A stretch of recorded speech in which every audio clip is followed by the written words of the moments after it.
Lockdown से पहले गीता के घर का नजारा कुछ ऐसा था कि रोहन ऑफिस जाता था और शिविन स्कूल। जिनके घर से जाने के बाद गीता काम खत्म करके बाकी समय आराम करती थी।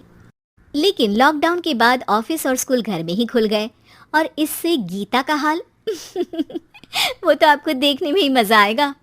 शिविन, ओ शिविन, महाराज उठने के लिए क्या 21 तोपों की सलामी लेंगे? अरे बिस्तर से बाहर निकल, ऑनलाइन क्लास स्टार्ट होने वाली है। अरे तुम भी हद करती हो, स्पीकर की तरह चिल्लाने की क्या जरूरत है? दिख नहीं रहा मेरी कॉन्फ्रेंस चल रही है। अब कैमरा और स्पीकर ऑन कर रहा हूँ, मुझे कोई शोर नहीं चाहिए।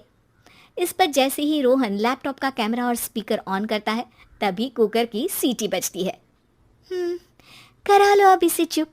लॉकडाउन नहीं हुआ, मेरी मौत का फरमान जारी हो गया। दोनों बाप बेटे ने नाक में दम किया हुआ है। ऐसा बोलकर गीता वहां से शिविन के कमरे में पहुंच जाती है, जहां शिविन अभी भी सो रहा होता है। ओ आलसी, अब अगर 5 मिनट में नहीं उठाना तो आज तेरा गेम और यूट्यूब कैंसिल। माँ की बात सुनकर शिविन बिना 1 मिनट गंवाए उठ खड़ा होता है। उठ गया, अभी नहाकर भी आता हूँ। ये नाटक कहीं और, मुंह पर गीला कपड़ा मार और पढ़ने बैठ। शिविन की ऑनलाइन क्लास स्टार्ट हो जाती है, जिस पर गीता उसे वहां बिठाकर रसोई में चली जाती है। थोड़ी देर में उसे कमरे से कुछ आवाज सुनाई देती है, जिसे सुनकर वो कमरे में वापस आती है। हाय राम, तुझे क्लास अटेंड करने के लिए बोला था, कैमरा ऑफ करके बिस्तर पर नाचने के लिए नहीं बोला था। मम्मी मुझे कुछ समझ नहीं आ रहा, आप बाद में पढ़ा देना ना, वैसे भी अटेंडेंस तो लगी गई है। हाँ हाँ बेटा, जरूर बन जा, तू अभी से हम सबका बाप बन जा। अरे नहीं मतलब कहाँ से लाते हो इतना दिमाग, और पढ़ाई करते हुए ये चला कहाँ जाता है? नाइस क्वेश्चन, दिमाग से पूछकर बता दूंगा। शिविन की बातों से परेशान होकर गीता उसे मारने के लिए जैसे ही आगे बढ़ती है तभी वो कमरे से बाहर भाग जाता है।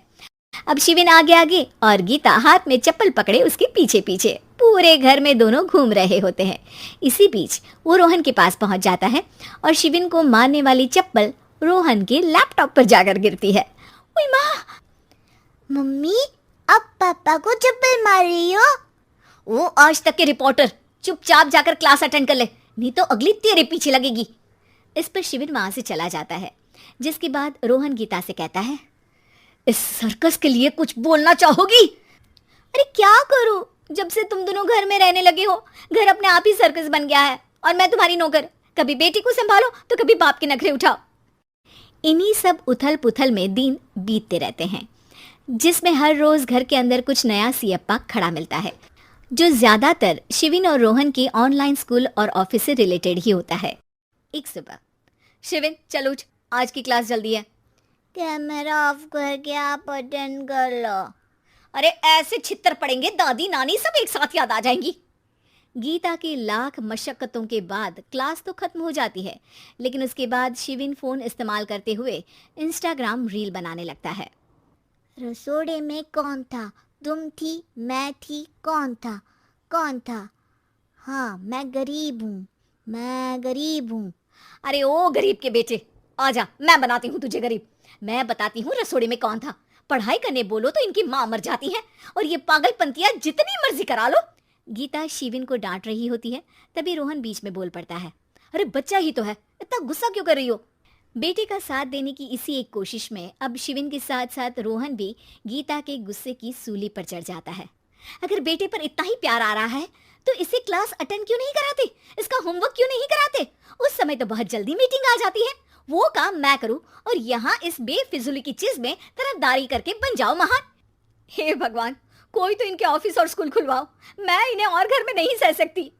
अरे कुछ और मांग लेती, क्योंकि तुम्हारी ये विश इस साल तो पूरी होने से रही, कोरोना। हाय नास पिटे ने जिंदगी ही बर्बाद कर दी। खाए कोई पचाए कोई, कल मुझे चुन चुन कर सबको मेरी बद्दुआ लगेगी।